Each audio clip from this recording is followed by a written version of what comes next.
पहचान, ब्रह्मलोक का रहने वाला आया है देने को ज्ञान।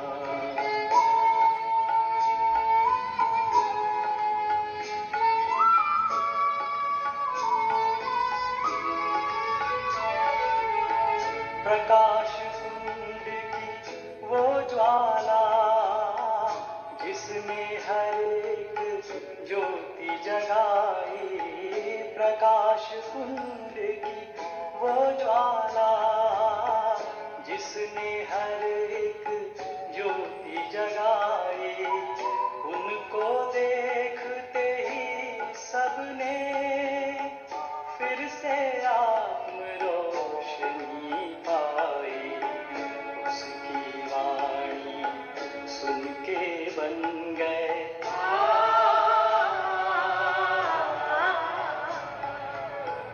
उसकी वाणी सुन के बन गए तुच्छ मानव देव समान।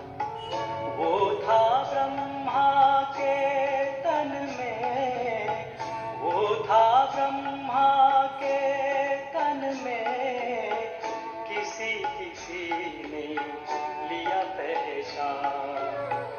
ब्रह्मलोक का रहने वाला आया है देने को ज्ञान।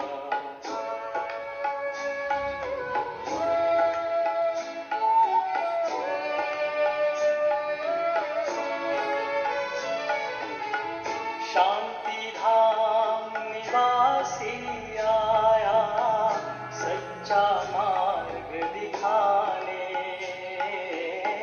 शांति धाम निवासी आया सच्चा मार्ग दिखाने। जन्मों जन्मों से जलती आत्माओं की प्यास बुझाने। जिसने पाया वो बोला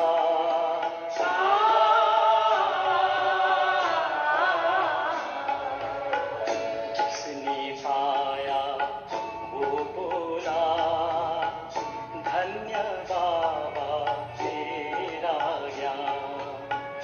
वो था ब्रह्मा के तन में, वो था ब्रह्मा के तन में, किसी किसी ने लिया पहचान। ब्रह्मलोक का रहने वाला आया है देने को ज्ञान।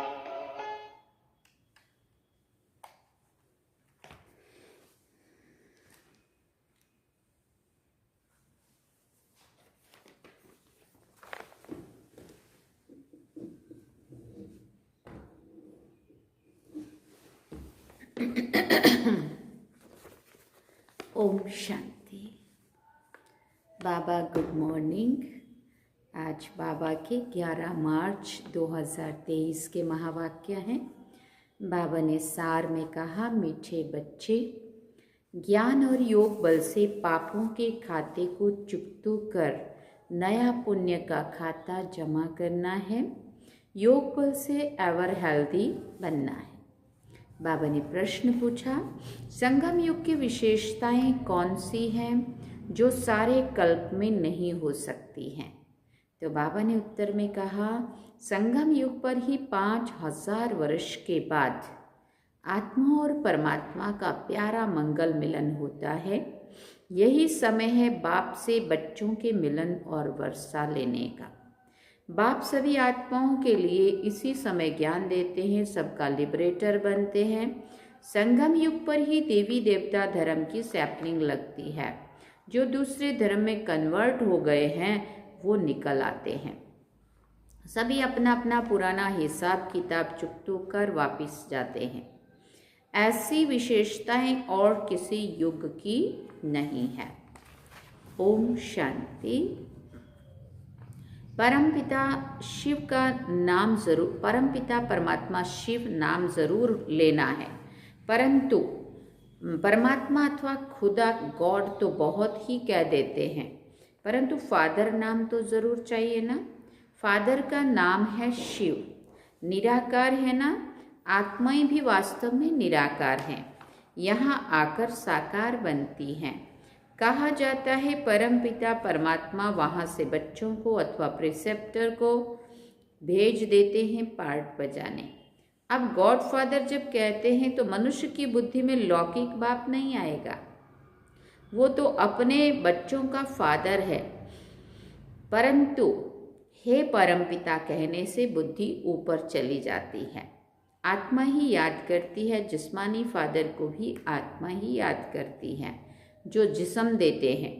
फिर आत्माओं का जो असली बाप है उनको भी याद तो करेंगे ना, परंतु वो कौन है, कौन उनको फादर कहकर बुलाते हैं, क्यों उनसे रहम मांगते हैं, वो सबका बाप है, ये तो सब जानते हैं। लेकिन अगर सब बाप ही बाप है, माना समझो परमात्मा को हम सर्वव्यापी कहते हैं, अगर सबको सब बाप ही बाप है तो फिर ये पुकार सिद्ध नहीं होती है। कहते हैं परमात्मा ने ही सब कुछ दिया है, ये बच्चा भी परमात्मा ने दिया है, तो गॉड को ज़रूर याद तो करते हैं। ये सब कुछ उसी का दिया हुआ है, ऊपर वाले की मेहरबानी है, भगवान की कृपा है, ऐसा सब बोलते हैं ना। बाबा कहते पुकारते हैं आकर के हमको पावन बनाओ, लिबरेट करो इन दुखों से, तो ज़रूर कहाँ तो ले जाएंगे ना। सभी को लिबरेट कर शांति धाम व सुख धाम में ले जाते हैं। कल्प कल्प कल्प के संगम युग पर ही आते हैं, ऐसे नहीं बीच में आते हैं। सबको ले जाने तब आएंगे जब नाटक पूरा होना है। बाप कहते हैं मैं एक ही बार आता हूँ, मुझे कोई घड़ी घड़ी आना नहीं पड़ता है। मैं एक बार आता हूँ जब सब तमो प्रधान बन पड़ते हैं, क्योंकि 84 जन्म तो ज़रूर पूरे करने हैं। अगर पहले आऊँ तो 84 का चक्र पूरा हो ना सके। चक्र का पूरा अंत आना चाहिए ना। जब आना होता है तब फिर बच्चों का आकर पहले पहले बाप बनता हूँ, फिर टीचर सतगुरु भी बनता हूँ। बाप जन्म देते हैं, टीचर शरीर निर्वाह अर्थ शिक्षा देते हैं, और गुरु किया जाता है सदगति के लिए। यहाँ गुरु यहाँ ही किए जाते, सतयुग में कोई गुरु नहीं करते हैं। गुरु तब करते हैं जब हम दुर्गति में होते, हम सदगति पाना चाहते हैं। वहाँ बाप और टीचर होते हैं, ऐसे नहीं कि वहाँ बाप टीचर बनकर पढ़ाते हैं। यहाँ तो जो बाप है वही टीचर भी हो सकता है, लेकिन वहाँ बाप अलग टीचर अलग होंगे। बाप अलग टीचर अलग होते हैं। यहाँ ये बाप टीचर गुरु एक ही हैं। तुम बच्चों को तुम बच्चों को एडॉप्ट किया जाता है, तुम हो मुखवंशावली, फिर चाहिए पढ़ाई। तो सारी सृष्टि चक्र के आदि मध्य अंत का राज समझाते हैं।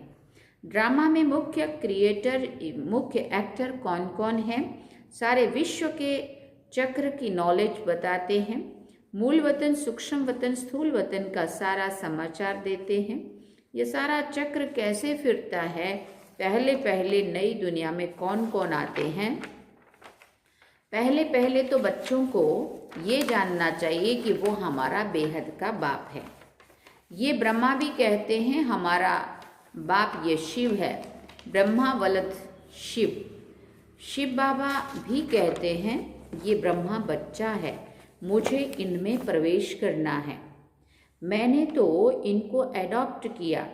पहले मुख्य इनका असुल नाम दादा लेखराज था, फिर ब्रह्मा नाम रखा है। मैंने इनको अपना बनाया है। किसने कहा? शिव बाबा कह रहे मैंने इनको अपना बनाया है, इनका पहले का नाम तो ये था। परंतु मनुष्य बाबा बाबा कहते हैं, परंतु बिगड़ जाने कहते हैं, उनके बारे में जानते नहीं हैं। शिव के चित्र के आगे जाते हैं, परंतु वो हड्डी दिल से समझते नहीं है कि वो हमारा बाप है, क्योंकि उसका पूरा परिचय नहीं है ना, समझ नहीं है। लौकिक बाप का अगर कोई चित्र देखते हैं तो झट कहेंगे कि हमारा बाप है। शिव के आगे वो हड्डी नहीं निकलेगा, माना वो जिगरी दिल से नहीं निकलेगा। भले उनको परमात्मा समझते भी हैं, परंतु उस रुचि से जिगर से, माना दिल से नहीं कहेंगे कि वो हमारा बाप है। सिर्फ वंदना करते हैं भक्ति मार्ग की रस्म अनुसार। उनसे प्राप्ति क्या होती है वो बुद्धि में आएगा नहीं, ये बाप बैठ समझाते हैं। निश्चय करने से पॉइंट्स तो बहुत देते हैं, परंतु बच्चे भूल जाते हैं। सभी धर्म वालों के लिए ये ज्ञान है, हाँ, चाहे मिलिट्री का हो चाहे सिविलियन हो, हाँ, ज्ञान सबके लिए है।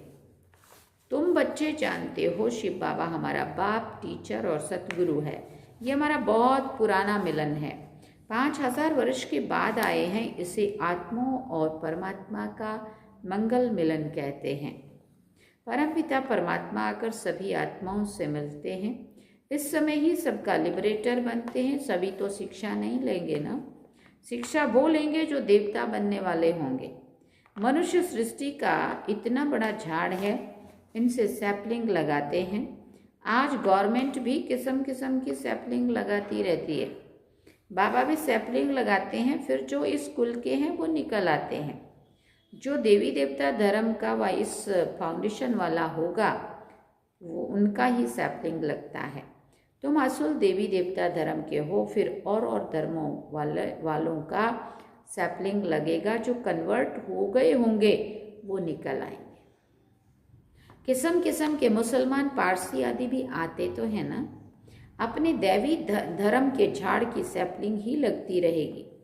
अब तुम बच्चे प्रैक्टिकल में समझते हो, वो एक ही बाप हमारा टीचर और सतगुरु है। मनुष्य तो कहेंगे बाप ने हमको जन्म दिया, फिर फलाने टीचर ने पढ़ाया, फिर पिछाड़ी में गुरु करते हैं। कोई भी करते हैं, हाँ, कोई नहीं भी करते हैं। हर एक की अपनी अपनी मान्यता है। फिर बाबा ने कहा कोई ना कोई का सिमरन जरूर करते, बाप को याद करेंगे व कोई मित्र संबंधी को याद करेंगे। अब तुमको और सबकी याद भूल एक बाप को ही याद करना है। वही सत्य बाप, सत्य टीचर, सत्य गुरु है। सचखंड की स्थापना करने वाले को ही याद करना है। वही सत्य बाप, सत्य टीचर, सतगुरु है। सारे सृष्टि के आदि मध्यांत के चक्र की हिस्ट्री, ज्योग्राफी को जानते हैं। हम स्वदर्शन चक्रधारी बने हैं तो जरूर चक्र याद करना पड़े। ये सृष्टि का चक्र कैसे फिरता है, शुरू से अंत तक चक्र को जानते हो और ये कल्प के संगम युग पर ही जान सकते हो। बीच में तो कोई जान ना सके, बाप पढ़ाते ही हैं कल्प के संगम युग पर सारे वर्ल्ड की हिस्ट्री, ज्योग्राफी का राज और कोई भी समझा ना सके, बाप ही समझाते हैं। बाप द्वारा तुम स्वदर्शन चक्रधारी बन चक्रवर्ती राजा बनते हो। फिर बाबा ने कहा वहाँ ये नॉलेज फिर गुम हो जाती है। नाटक पूरा हुआ, फिर आत्मा के अंदर जो पार्ट है राजाई का वो शुरू होगा। इस समय तुम्हारा पार्ट है सीखने का। बाबा का आना है बच्चों को नॉलेज सिखलाना, ऊंच पद प्राप्त करना अभी का पार्ट है। बच्चों को नॉलेज सिखलाना, ऊंच पद प्राप्त कराना, ये अभी का पार्ट है। पद प्राप्त कर लिया फिर खत्म, फिर ये सृष्टि चक्र की नॉलेज प्राय लोप हो जाती है। कोई भी मनुष्य को ये सृष्टि चक्र का नॉलेज नहीं है। सन्यासी तो चक्र को मानते ही नहीं है, झाड़ को देख कर कहते हैं ये तो कल्पना है। अपना कल्प वृक्ष का है ना जो पेड़, उसमें सभी धर्म भी दिखाए हैं, सारा शुरू आदि सनातन देवी देवता धर्म। तो उसको कहते तो उनको बेचारे स्कूल के नहीं है तो बोलते ये सब तो कल्पना है। तो तुम बच्चों को भी धारणा करनी है। योग पूरा नहीं होगा तो धारणा नहीं होगी, बुद्धि प्योर बन ना सके। कहते हैं ना शेरनी का दूध सोने के बर्तन में ही ठहर सकता है। तो ये भी ज्ञान अमृत बच्चों को मिलता है। बर्तन लोहे से बदलकर सोने का होगा तब ही धारणा होगी। इसमें अच्छा पुरुषार्थ किया जाता है, बहुत सहज है। वर्ल्ड की हिस्ट्री, ज्योग्राफी को जानना है। सतयुग में कौन कौन राज्य करते थे, कितना समय किया, घराना होता है ना, तो उसको कहेंगे डीटी डायनेस्टी ने 1250 वर्ष राज्य किया। क्या लड़ाई से राज्य लिया? नहीं, अभी के पुरुषार्थ की प्रारब्ध पाई है। ये सारा चक्कर तुम किसी को भी समझाओ तो बहुत खुश होंगे। भले मिलिट्री के हों, दिल्ली में आते थे ना, उन्हों को भी बाबा समझाते थे कि तुमने सुना है जब गीता सुनाई जाती है तो उसमें भगवान उवाच है, जो युद्ध के मैदान में मरेंगे वो मुझे प्राप्त होंगे, स्वर्गवासी बनेंगे। परंतु ऐसे नहीं कि सिर्फ गीता पढ़ने व सुनते हैं तो स्वर्ग में चले जाते हैं। तुमको अगर स्वर्गवासी बनना है तो बाप से वर्षा लेना है तो बाप को याद करो, श्रीमत पर चलो। बाबा क्या कहता है उसको कर्म में लाओ। ये ज्ञान अभी ही मिलता है क्योंकि अभी स्वर्ग के द्वार खुलते हैं। ये ज्ञान सभी के लिए है। शिव बाबा को याद करने की प्रैक्टिस करनी है। अभी बेहद का बाप समझाते हैं, मुझे याद करो। तुम गुरु के बदले एक शिव बाबा को याद करना, तुम्हें तो उस गुरु के बदले एक शिव बाबा को याद करना पड़े। मेहनत है, बाप सभी का एक ही है, उस द्वारा ही स्वर्ग का वर्षा मिल सकता है। शांति सुख का वर्षा उनसे मिलता है। ये समय है ही बाप द्वारा बाप से मिलने का अथवा वर्षा पाने का।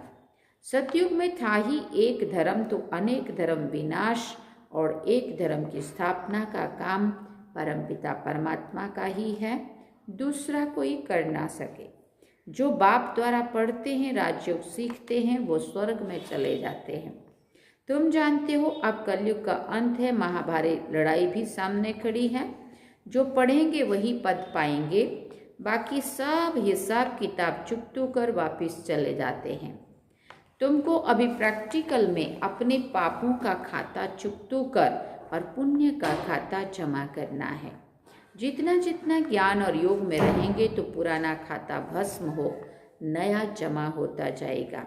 योग बल से तुम्हारी आयु बढ़ेगी, तुम एवर हेल्दी वेल्दी बन जाएंगे। ज्ञान और योग से दोनों मिलते हैं। ये तुम्हारे लिए हॉस्पिटल भी है तो कॉलेज भी है। वास्तव में सच्ची सच्ची यूनिवर्सिटी ये है। गवर्नमेंट की जो यूनिवर्सिटी है उनको यूनिवर्सिटी नहीं कहेंगे। यूनिवर्स तो सारे विश्व को कहा जाता है। उसमें विश्व की नॉलेज कोई है नहीं, वो सब है हद की। कितनी हदें डाल दी है ना। यूनिवर्सिटी को हिंदी में कहा जाता है विश्वविद्यालय। सारे विश्व से कोई भी आकर पढ़े। उस यूनिवर्सिटी में तो ऐसा हो ना सके, यहाँ कोई भी आकर पढ़ सकते हैं। विश्व का रचयिता ही ये विश्वविद्यालय स्थापन करते हैं। हम लिखते भी ऐसे हैं। अब विश्वविद्यालय या यूनिवर्सिटी में फ़र्क क्या है? वो हिंदी, वो अंग्रेजी। विश्वविद्यालय कहो तो भी और अपना बाबा ने कहा ये विश्व के रचयिता ने विद्यालय रचा है, जहाँ बाप मनुष्य को देवता राजाओं का राजा बनाते हैं, लिबरेट करते हैं। श्रीमत तो मिलती है परंतु आसुरी मत वाले श्रीमत को भी मानते नहीं हैं। यहाँ श्रीमत से कितना श्रेष्ठ बनते हैं। अपने तन मन धन से भारत को स्वर्ग बना रहे हैं और है सारा गुप्त। बाबा भी गुप्त आते हैं। श्री कृष्ण को तो गुप्त हो ना सके, परंतु बाप को ना जानने के कारण श्री कृष्ण का नाम गीता में डाल दिया है और फिर कृष्ण की डांस दिखाई है। वो तो प्रिंस प्रिंसेस आपस में करते होंगे, वहाँ प्रजा थोड़ी जा सकती है। पैलेस में बाबा ने कहा ना प्रजा, उसके रिश्तेदार भी राजाई परिवार के ही होंगे, तो प्रजा सारी नहीं जा सकती। और बाबा ने कहा वो तो आपस में ही डांस करते हैं, रॉयल फैमिली के लोग सारे। बाप तो बहुत समझाते हैं। बाबा कहते हैं वहाँ प्रजा थोड़ी जा सकती। बाप समझाते तो बहुत है, कहते हैं ज्ञान धन लेकर के फिर दान करते जाओ। बड़ी ऊंच पढ़ाई है और पढ़ना भी ऐसे साधारण में है। कुर्सी पर तो आसन लगा ना सके, ये टांग पर टांग चढ़ाना बैठना ये राजाई बैठक ठीक है। यूँ तो तुम कैसे भी बैठो। सतयुग में तो गोल्डन स्पून इन माउथ है। बच्चों ने साक्षात्कार भी किया है, कैसे विमानों से सोना भरकर आते हैं। महल आदि बहुत जल्दी जल्दी सब कुछ बन जाता है। अब भी बाबा को देखते देखते बिजली मोटर आदि क्या क्या बन गए हैं। आगे अनाज कितना सस्ता था तो सतयुग में कितना सस्ता होगा। यहाँ सोने के सिक्के की कीमत 100 रुपया है तो वहाँ 1 पैसा होगी, तो कितना फ़र्क है। तो तुमको 1 जन्म की पढ़ाई और 21 जन्मों की राजाई मिलती है, और क्या चाहिए। बाबा युक्तियां तो बताते रहते, बच्ची अगर ज्ञान में नहीं लेती है तो उनकी शादी करानी पड़े। बच्चा अगर ज्ञान ना लेवे तो कहेंगे जाकर अपना कमाओ और शादी करो। उनके लिए हमें शादी करने की ज़रूरत नहीं है, बाबा कहते, क्योंकि हमारा जो पैसा है वो उस पाप के काम में ना लगे। बाबा राय तो हर एक बात की देते, शादी पर जाना है तो सिर्फ फल लेकर शिव बाबा को याद करके खाएंगे तो वो पवित्र बन जाएगा। अच्छा, बाप दादा का मीठे मीठे सिकिल दे, ब्राह्मण कुलभूषण, स्वदर्शन चक्रधारी, नूरे रत्नों प्रति याद प्यार और गुड मॉर्निंग। रूहानी बाप की रूहानी बच्चों को नमस्ते। हम रूहानी बच्चों की रूहानी माता पिता बाप दादा को दिलवा चांद सिकवा प्रेम से याद प्यार, गुड मॉर्निंग, नमस्ते, थैंक यू बाबा, शुक्रिया बाबा। धारणा के लिए मुख्य सार है। पहला पॉइंट, बाप से जो ज्ञान धन लिया है उसका दान करना है। गुप्त रीति से पढ़ाई पढ़कर 21 जन्मों की राजाई लेनी है। दूसरी बात, और सबकी याद बुलाकर एक बाप को सत्य बाप, सत्य टीचर और सत्य गुरु के रूप से याद करना है। वरदान में बाबा ने कहा, रूहानी नशे द्वारा दुख अशांति के नाम निशान को समाप्त करने वाले सर्व प्राप्ति स्वरूप भव। रूहानी नशे में रहना और चलते फिरते आत्मा को देखना व आत्म अभिमानी रहना, इस नशे में रहने से सर्व प्राप्तियों का अनुभव होता है। प्राप्ति स्वरूप रूहानी नशे में रहने वाली आत्मा के सब दुख दूर हो जाते हैं। दुख अशांति का नाम निशान भी नहीं रहता है, क्योंकि दुख और अशांति की उत्पत्ति अपवित्रता से होती है। जहाँ अपवित्रता नहीं वहाँ दुख अशांति कहाँ से आई। जो पावन आत्माएं हैं उनके पास सुख और शांति स्वतः ही है। स्लोगन है, जो सदा एक की लगन में मगन है वही निर्विघ्न है। जो सदा एक की लगन में मगन है वही निर्विघ्न है। अच्छा, ओम शांति। सार में बाबा ने कहा, मीठे बच्चे, ज्ञान और योग बल से पुराने पापों के खाते को चुकतू कर नया पुण्य का खाता जमा करना है। योग बल से एवर हेल्दी वेल्दी बनना है। ओम शांति। ये थे आज के बाबा के महावाक्य जो हम सभी ने सुने। अब हम बाबा को याद करेंगे। चलिए बाबा।